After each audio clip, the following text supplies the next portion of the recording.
In this month's Connection Depot, we covered strategies that really help foster a sense of safety between couples, like allowing for more imperfection in your life and learning to stick or hold ground in difficult conversations instead of pulling away or withdrawing.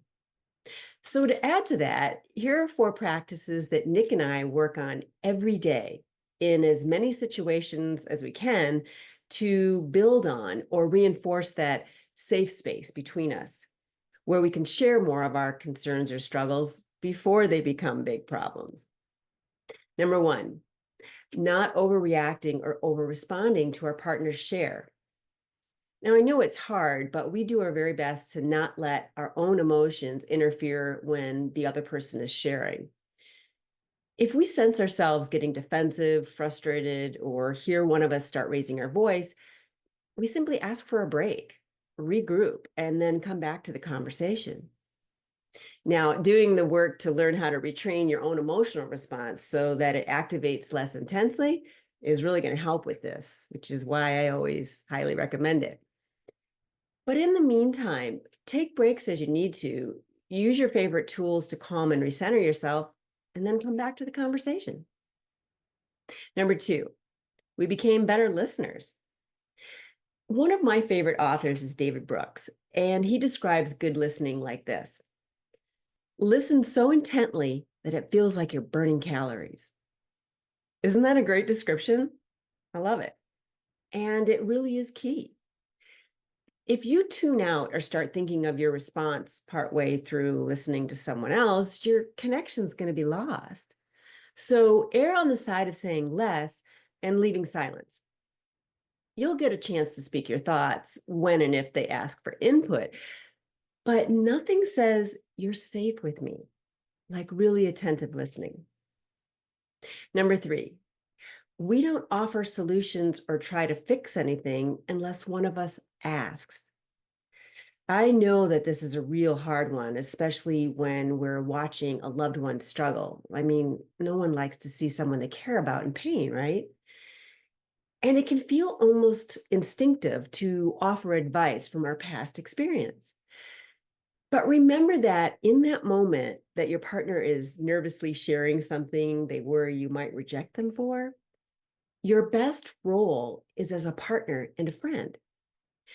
In that moment, you're not your partner's teacher, therapist, diagnostician, or problem solver. You're their life partner and best friend. So, unless one of us directly asks for input, Nick and I simply try our best to listen to each other, acknowledge the struggle, maybe ask some questions to make sure we understood it correctly, and try to say things like, that sounds tough. And what do you think you'll do next? Or is there anything I can do? It may feel a bit counterintuitive at first, but resisting the temptation to jump in and help also sends the message that you believe in them and that you see them as being capable. Just be a partner and a sounding board, even if what they say is scary to hear.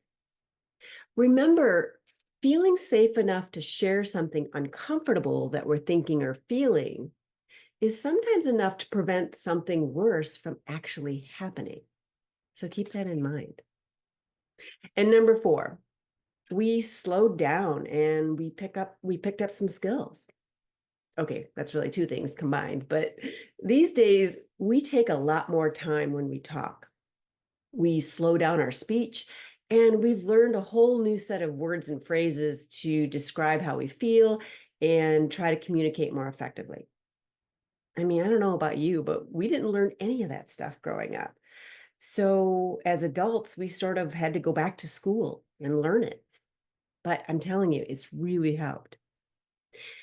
It takes a lot of practice. And although no one wants to practice repairing an upset, right? I really want you to understand this concept.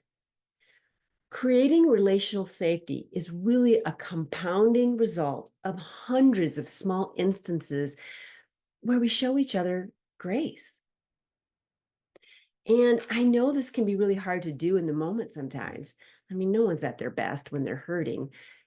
But what saves us is our willingness to screw up and be messy as we learn and try.